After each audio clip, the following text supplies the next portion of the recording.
네, 이번 시간은 해외 부동산 정보 전해드리는 K비나 시간입니다. 베트남 현지 연결해 보겠습니다. 데니어로 K비나 하노이 사무소장 나와 계시죠? 네, 안녕하세요. 데니얼입니다.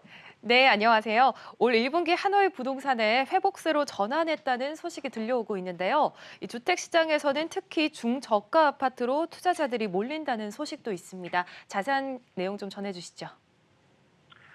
네, 부동산 전문가들은 올해 베트남 대도시와 공단 주변 등 전반적으로 부동산 시장이 안정적인 회복세를 보일 것이며 이후 빠르게 성장할 것이라고 전망하고 있습니다. 전문가들은 특히 하노이와 호치민시 등 대도시를 중심으로 한 주택 부문의 공급, 그중에서도 중산층을 위한 중저가 아파트의 공급이 안정적일 것이라며 올해 긍정적인 성장을 예견하고 있습니다. 글로벌 부동산 중개기업 CBRE가 실시한 올 1분기 서베이 자료에 따르면 하노이에서만 약 4,400개의 콘도미니엄이 시장에 나온 것으로 조사되었다고 합니다. 이는 베트남 설 연휴와 코로나19 지역 감염 3차 확산 등의 악재가 많아 시장이 침체됐을 것이라는 예상이 많았지만 실제 시장의 움직임은 달랐습니다. 즉 주택과 중저가 아파트 시장을 중심으로 시장은 매우 빠르게 반응하고 있었습니다. 이는 지난해 같은 분기와 비교해 270% 증가한 수치로 베트남의 코로나19 바이러스 감염이 시작된 이후 지난 분기에 부동산 시장은 전반적으로 가장 강한 회복세를 보인 것으로 나타났습니다.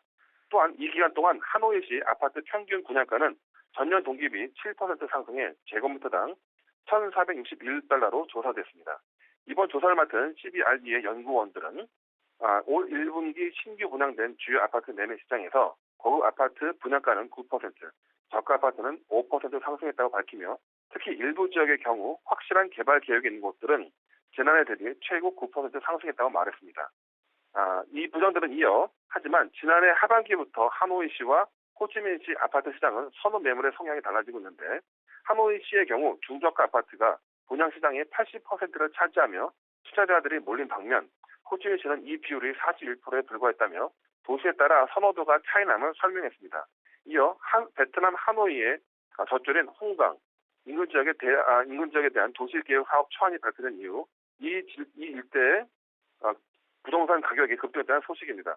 한국 교민들에게는 하노이의 한강으로 불리는 이 홍강은 이 지역의 13개 지구 약 11,000헥타르 면적의 도시계획 사업이 발표되며 시민들의 관심을 끌고 있습니다.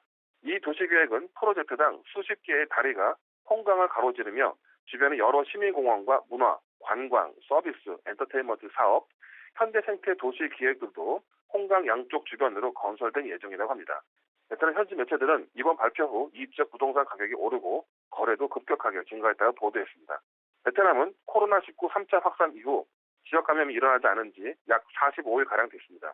백신 접종도 순조롭게 되는 등 차츰 뉴 노멀 시대로 가고 있습니다.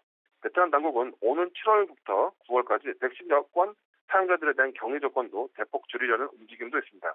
베트남 정부의 경기 부양 방침과 외국인 투자자 유치 노력 등으로 베트남 아파트 분양 시장과 홍강 주변의 개발 사업 등 올해부터 베트남의 뉴 노멀 시대는 준비되고 있습니다.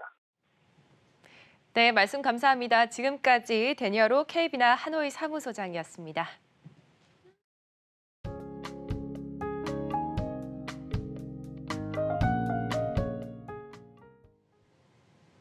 베트남어 뭐하러 배워? 통역사 구하면 되잖아. 그럼 그 베트남 통역사는 어느 나라 사람일까요? 가장 중요한 순간 그들은 어떤 누구의 편을 들까요? 그리고 여러분들은 비즈니스가 내 맘대로 안 돼서 실패하며 돌아와서 야, 베트남 사업성 없어. 됐어, 노노. 여러분, 비즈니스에 필요한 표현 어렵지 않으니까 돈 되는 베트남어 지금부터 한 문장씩 가져가실까요?